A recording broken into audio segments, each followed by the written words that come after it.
Please welcome Berger with Pineapple Dreams.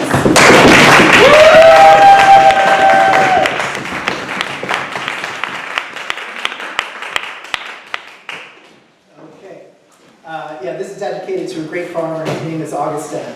And I came upon him on a rainy day in Togo.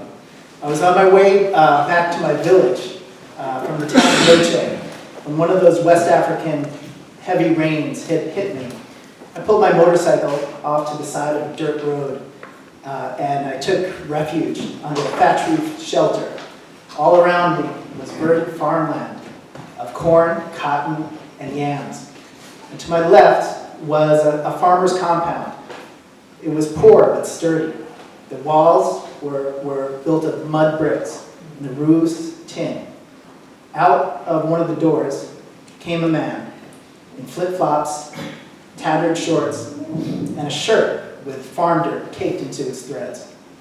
He came up to me during the heavy rain, smiled a toothy smile, offered me a cigarette, which I took, and he told me the story of his life and his dreams. He and his family had been on that land for over 150 years. His grandmother, in fact, would tell him of a story of when the French and Germans battled each other on the very place that we were sitting during World War I. He loved his family, he loved farming, but he wanted more for his life than what the corn, cotton, and yams could provide. And his dreams hinged on pineapples. Pineapple gin, to be exact.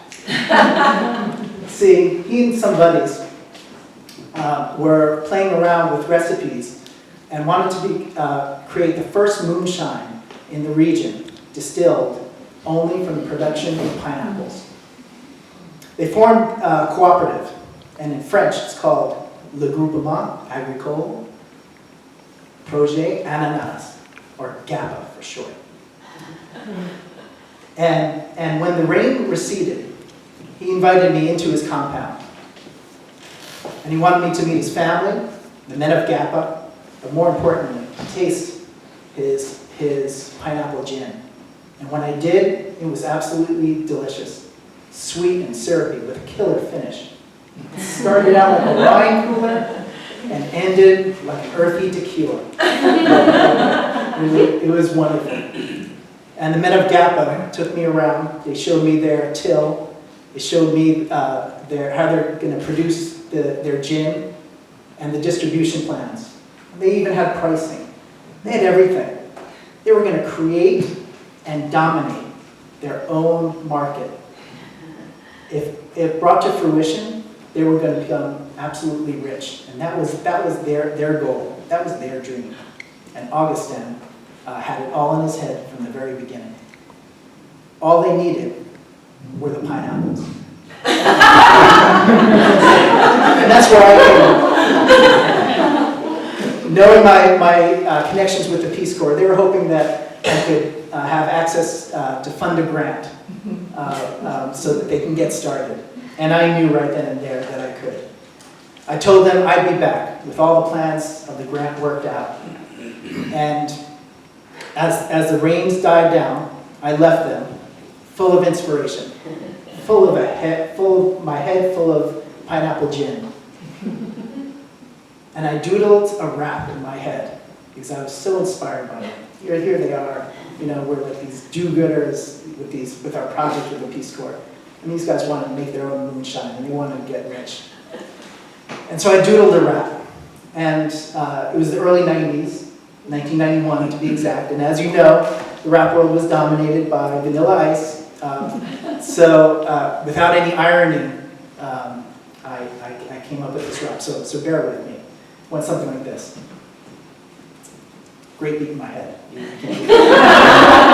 There's a new sweet taste coming from the south. It'll melt in your hand, it'll melt in your mouth. It's sweeter than a Coke, more natural than a Snapple. Coming to you soon, the GAPA pineapple.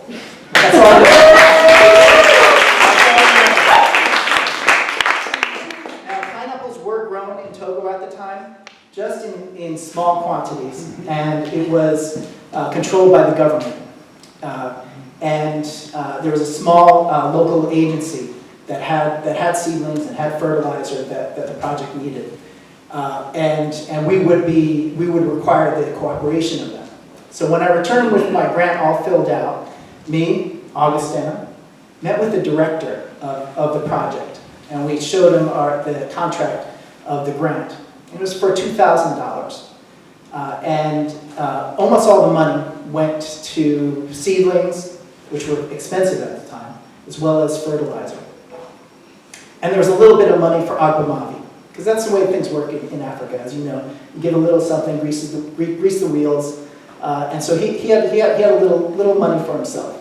And we gave him the money, and we all parties agreed to the contract of the grant. Now in Togo, contracts are all sealed with a signature and your organization stamp. So I stamped it with Peace Corps. Augustin had the GAPA stamp, and Agbamavi, he had his agency stamp. All three of us stamped, and we agreed to the terms. We promised that we'd be back in about a week for us to get the seedlings and the fertilizer, and we'd be on our way.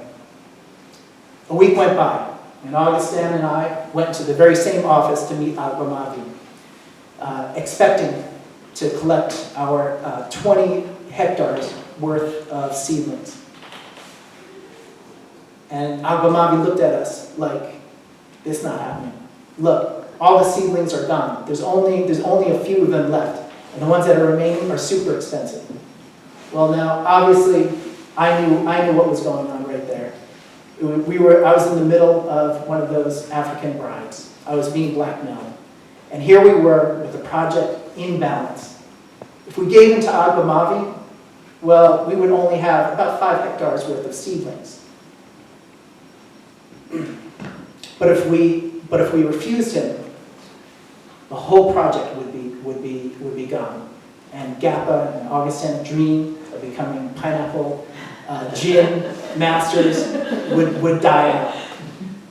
They had maybe 5 hectares worth of seedlings that they can buy, but what would it do? It would help them they can grow some pineapples, but there certainly wasn't enough to grow to have the fruits to start the pineapple gin production. So I asked Augustin, can you come on outside, let's talk about this. And as I was fretting about the details, which us Westerners often do, he kind of looked at me with farmer cool eyes. And he was calculating something in his head. And I didn't know what it was. But he looked at me and he nodded and he said, give Agbamavi his money. So nearly 3/4 of the money went to him as a bribe, and only a small fraction went to the pineapple seedlings and the fertilizer.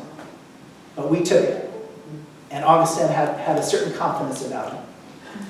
That day, later, Augustin's land were planted, the first pineapples in their land's history, and they were on their way. They were growing pineapples, or so I thought. See, I later learned what Augustin was calculating in his head. He knew that the pineapple, for each pineapple plant, the plant can grow 2 to 3 pineapples. However, if you harvest the plant prior to its bearing its fruit, you can have 2 to 3 pineapple seedlings. So that's what GAPA did. They didn't cultivate pineapples in that first year. They cultivated pineapple seedlings. And in the first season, their 5 hectares of seedlings turned into 10. And in the second season, their 10 turned into 20. Now, by the time they had their first harvest, I was back home, and my service was done. And I wasn't sure if how GAPA had done. But Augustin sent me a letter, and in the letter, he sent me a picture of him standing in front of his 20 pineapple hectares of land. In his hand was a bottle of pineapple gin with the seal of GAPA across its star. Augustin had met his dream.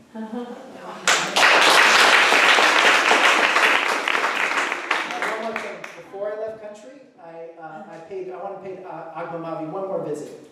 So I took my motorcycle and went to his office. I parked off to the side, and I waited for him to leave the office. And he did, and he went off to the field, and that was my opportunity. I went into his office, and on his desk there was an object, one object that gave this man his one shred of legitimacy. I picked it up, I put it in my pocket, and I took it home with me.